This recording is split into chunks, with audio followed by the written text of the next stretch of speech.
segmen terakhir kita di Apa Kabar Indonesia Malam tidak terlalu panjang. Mungkin Bang Eson bisa menanggapi sedikit yang tadi sudah disampaikan oleh Pak Thompson mengenai konsep dari pemidanaan tersebut. Nggak, saya luruskan dulu. Sebentar, ini bukan konsep, supaya nggak salah ditanggapi. Baik, itu yang saya sampaikan bukan konsep, tapi itu sudah dituangkan dalam undang-undang. Baik. Itu menurut Anda, Bang Eson silakan. Bicara soal penegakan hukum ya.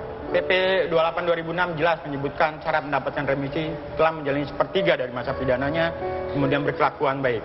Pak Anggodo kalau berhitung dari 2010 itu nggak kena ya, artinya baru 2013. Jadi Anda masih berkutat pada perhitungan itu yang belum jelas ya? Makanya kita ke depan, kita akan mengajukan judicial review terhadap surat edaran Menteri Hukum dan HAM bulan Juli 2013 itu. Kemudian kita akan juga bisa ajukan permintaan informasi berkaitan dengan pembebasan bersyarat dan remisi yang diterima oleh Anggodo. Oke, baik. Pak Thompson silakan. Itu, saya sepakat. Kalau kita bicara penegakan hukum, inilah yang kami lakukan. Karena ada aturan hukum yang mengatur itu. Warga negara punya hak, warga binaan ini punya hak. Maka siapa yang berwajib menindaklanjuti hak ini? Maka Kemenkumham, kita ajukan ke sana. Ini loh, kami udah ada syarat-syarat yang kau syaratkan, ini kami ajukan permohonan.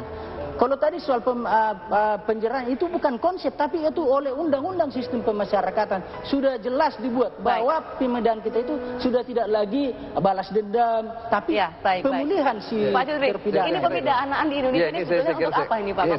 Saya koreksi ya, Saudara Thompson. Konsep ini bukan draft. Konsep ini maksudnya teori. Ya, sekarang teori pemidanaannya apa? Bukan, ini maksudnya. Ini kan sekarang kita, ini kan teori kita, ini kan teori pengayoman. Ya, ini bukan teori lagi, tapi sudah aturan hukum positif. Undang-undang itu menganut, ini teori pengayoman. Ya, jadi orang yang bersalah itu diperbaiki. Itu makanya kita sebut.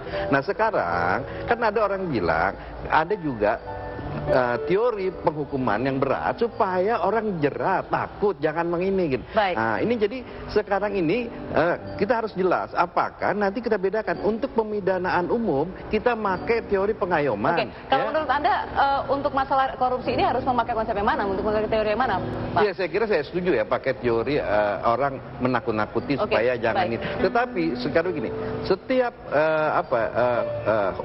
hukuman maksimal tetapi tidak berarti misalnya menakutin orang, ini juga satu hal gitu. Akan ada pendapat bilang kita buat apa sih kasih orang menakut-nakuti, kita kasih hukuman yang maksimal pun orang melakukan gitu loh. Nah jadi kalau Indonesia kita nih Indonesia itu menganut teori pengayoman yang diakui oleh seluruh dunia bahwa kita di konsep yang baik. Sangat jelas Pak Judri, dan terima kasih Bang Eson dan juga Pak Thompson sudah hadir di Nusantara. Pak Judri juga terima kasih.